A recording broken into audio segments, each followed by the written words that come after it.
So last night I had a really fun night. There is a summer series of films, mostly family films, being shown at one of the big parks in New York City, Brooklyn's Prospect Park.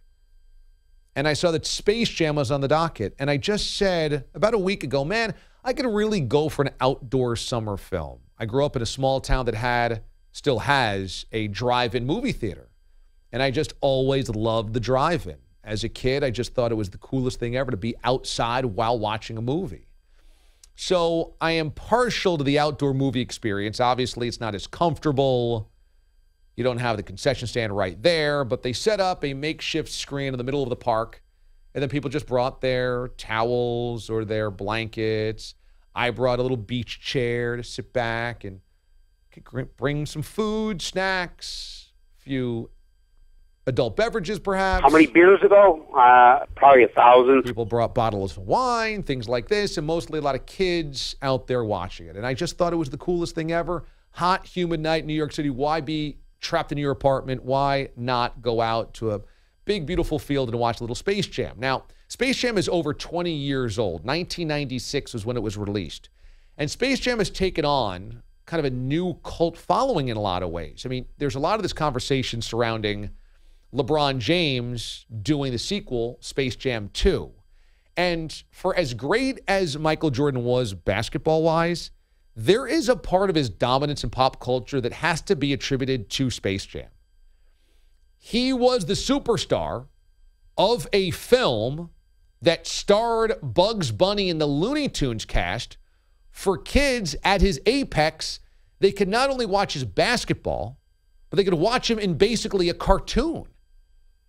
And he's the star of the cartoon, essentially. He is saving the Looney Tunes from being stuck at Moron Mountain, enslaved as basically amusement park employees. And he's got to take on the Monstars, who is a small ragtag group of aliens that suck the powers out of actual NBA stars, make them their own talents, and they are looking to dominate the Looney Tunes and then thus enslave them in an alien world called Moron Mountain. It's pretty amazing because through all of this, the idea, the concept's a pretty good one. The Looney Tunes laugh at these little aliens that are here to enslave them, and they laugh and they joke, and then the Looney Tunes have to be taken seriously, or have to take seriously the little itty-bitty aliens, because they've got this ray gun that zaps Yosemite Sam, and they get suddenly scared. But then Bugs Bunny tricks little aliens and tells them, we need to come together and we need to just talk about this, confer in the other room. And so the Looney Tunes say, okay, let's get a competition. We need a competition to beat them. And if we can beat them, then we win our freedom. Real interesting dynamic here. And they, because these little aliens are like a few inches from the ground, go, let's play a game of basketball. Okay. And the aliens agree, let's play basketball. Fine. Winner take all. But the aliens have a ray gun that can suck the powers out of NBA players. So it's a pretty amazing storyline. It's like the Looney Tunes thinks they got one over on the aliens, and the aliens get one over on the Looney Tunes, and then it's an oh bleep moment for the Looney Tunes. Bugs Bunny, Daffy Duck, Sylvester, the cat, everybody's going, uh-oh, now we got to play the Monstars, and we stink at basketball. This is no good. So they've got to bring in Michael Jordan, who is not playing basketball at the time. He's playing baseball because he's retired. And so he would not be one of the NBA stars that had their powers taken by the aliens, the Monstars. He'd be playing baseball, and he stinks at baseball. So the first thing that I thought about while watching back this movie, just as an overview, it's a great family movie. It's a quick run time. It's like an hour and 25 minutes. Looney Tunes break up the boring action at times. It's not ever that boring because you have Looney Tunes, but if it ever sogs too deep into like the basketball stuff, there's Daffy Duck doing something funny, looking for the old gym shorts. There's a big dog involved, and it just moves, and it's fun, and it's funny. There's some good lines, and it's just a really good family film. Plus, it is of the mid-'90s, so it's hysterical to see some of the fashion where most of Michael Jordan's outfits are baggy polo shirts tucked into pants. You would never get away with Michael Jordan wearing baggy, long, kind of sleeved polo shirts tucked into tight slacks, but this is where we are in 1996. It also has an amazing soundtrack. I mean, R. Kelly, I Think I Can Fly, the Space Jam theme song itself. There's a lot of jock jams on there as well. The film also moves because the music is very, very good. And when you think of R. Kelly in 1996, you are thinking of Space Jam. So here are my 3 big takeaways on how Space Jam looks 21 years later. Number 1. I'm sorry, I'm just taken aback by this song. It's so good. First of all, Newman is in Space Jam as Podolak, the publicist, the stumbling, bumbling buffoon. Newman is basically in every massive 90s hit ever. He plays Newman in Seinfeld, he plays Podolak in Space Jam, and he's the guy that gets killed in Jurassic Park by the dinosaur that spits the oil. The falafel raptor. He is in everything. I mean, would you ever think that of all of the Seinfeld characters, he would have the most lasting pop culture influence and footprint? Well, that's what happens when you're the 5th star, not the main star. It allows you not to be typecasted. Number 2, if Michael Jordan does not retire from basketball, is Space Jam ever made?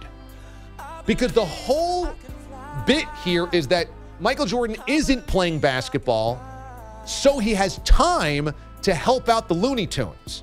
And thus, he's out of the radar for the Monstars to steal his talent.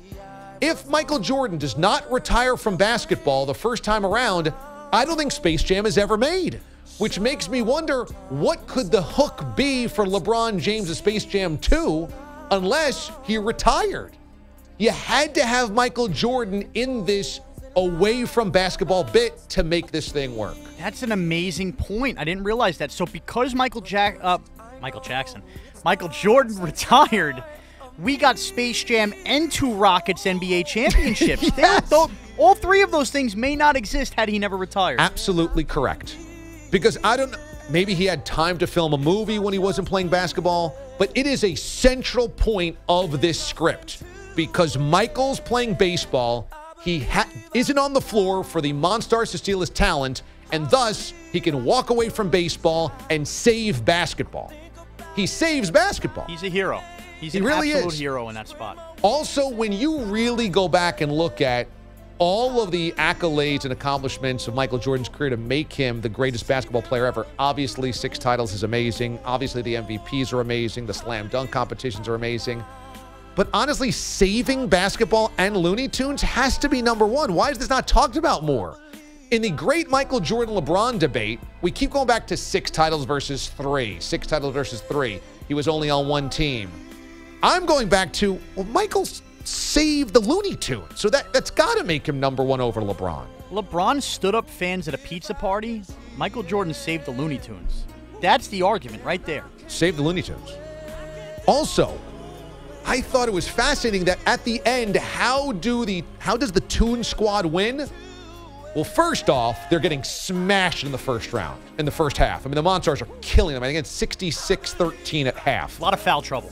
It's impossible usually to come back from a 66-13 deficit, especially before the three-point shot was really a huge part of the NBA's offense. I mean, maybe the Rockets could get back in, the Warriors could get back into a game 66-13, but in 1996, this was a very difficult deficit to make up. At that point in time, Bugs convinces the locker room, I've got the special sauce, Michael Jordan's water bottle. Even though it's just water, he convinces the team, hey, drink some of this and you've got strength.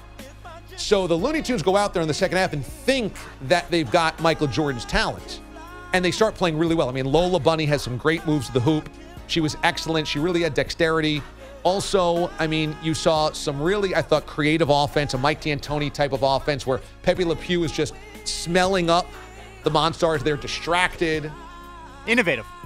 Daffy Duck also has some strong moves to the hoop that can't be blocked. I thought just offensively, they really were far more multiple and varied in the second half than they were in the first half. And a deeper bench. You know, the Monstars only sucked 5 powers down.